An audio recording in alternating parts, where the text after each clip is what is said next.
आजचा आपला विषय असणार आहे सनस्क्रीन.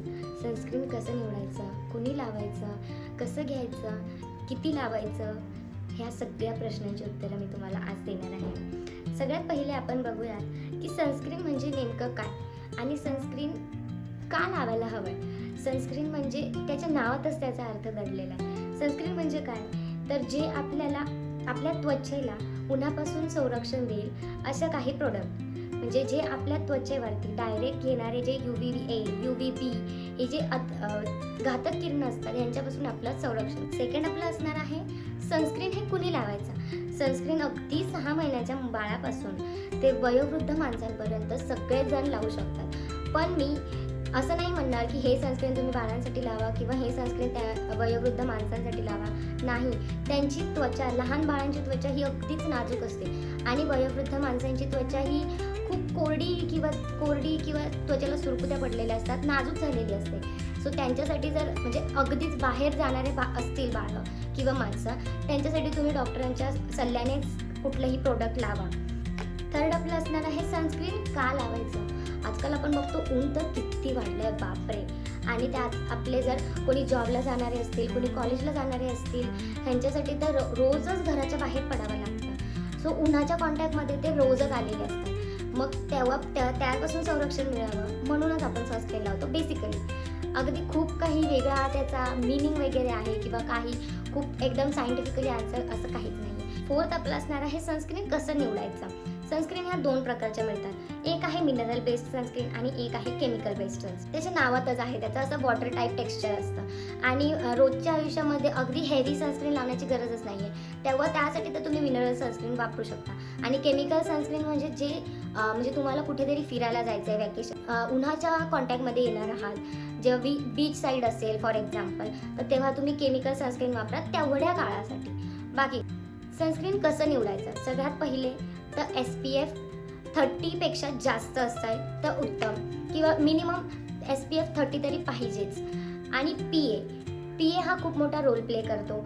PA आपल्या इंडियन वेदरसाठी खूप महत्त्वाचं आहे. सनस्क्रीन निवडताना एकतर SPF 30 किंवा 30च्या पुढचं पाहिजे आणि PA हे 4 टाइम्स प्लस पाहिजे. म्हणजे जर तुम्ही घरात असाल तर SPF 30 असेल तरी इट्स ओके, बट बाहेर जाणार असाल तर SPF 30 प्लस आणि PA 4 टाइम्स प्लस असं पाहिजे.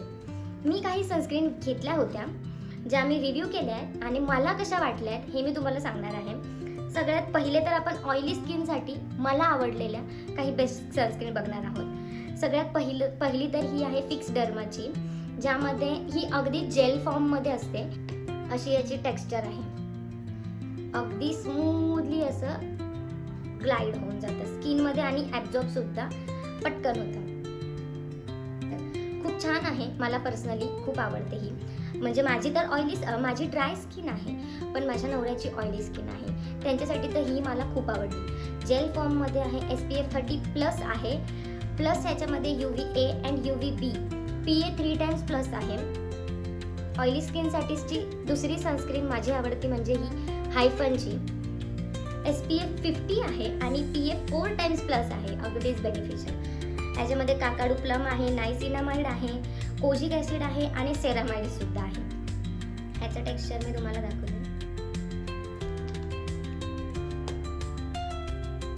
व्हाईट फॉर्ममध्ये आहे, सेम जेल बेस्ड आहे, अगदी स्मूथली अशी ग्लाइड होऊन जाते आणि विदिन 5 सुद्धा जास्त झाले 2-3 मिनिट्समध्ये स्किनमध्ये खूप लवकर अशी ॲब्झॉर्ब सुद्धा होऊन जाते. छान आहे, मला आवडते ही सुद्धा. एक तर पॉन्ड्सची आणि सेकंड म्हणजे फॉक्सटेलची.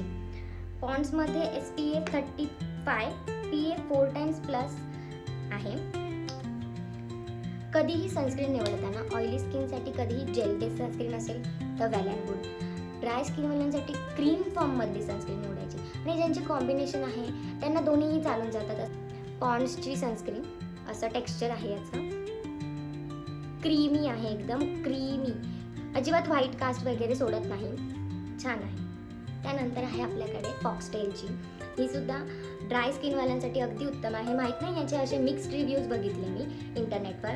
काही जण याला चांगले सुद्धा म्हणतात आणि काही जण खूप त्यांना वर्स्ट वाटते, बट माझ्यासाठी तरी पर्सनलीने खूप छान काम केलेलं आहे. ह्याचं सुद्धा असं क्रीमी टेक्स्चर आहे आणि खूप छान अशी, हे बघा असं. त्यानंतर माझ्याकडे काही कॉम्बिनेशन स्किन वाल्यांसाठी सुद्धा आहेत ऑप्शन्स, जसे की ही बेला विटाची. ही तर अगदी तुम्ही ऑफरमध्ये वगैरे घेतली, जसं की आता मिंत्राचा सेल सुरू आहे, नायकाचा सुद्धा सेल येईल. सेलमध्ये घेतलं तर सगळ्याच गोष्टी परवडतात. अगदी 150 रुपयांपासून सुद्धा मिळते ही. ह्याचं सुद्धा अगदी वॉटर लाईक टेक्स्चर आहे याचं. नंतर लॅक्मेची, ह्याच्यामध्ये आहे SPF 50 PA 3x+.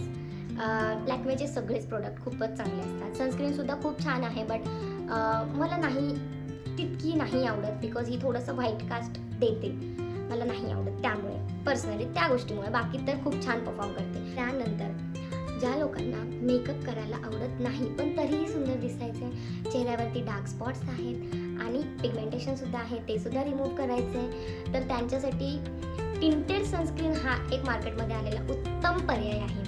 त्यातला माझ्याकडे आहे लोटसचा सनस्क्रीन, ज्यामध्ये थोडीशी टिंट आहे, ज्यामध्ये आपल्याला मिळतं SPF 40 PA 3x+, UVA UVB protection. ह्याचं तुम्ही टेक्स्चर बघा, खूप छान असं आहे. अगदीच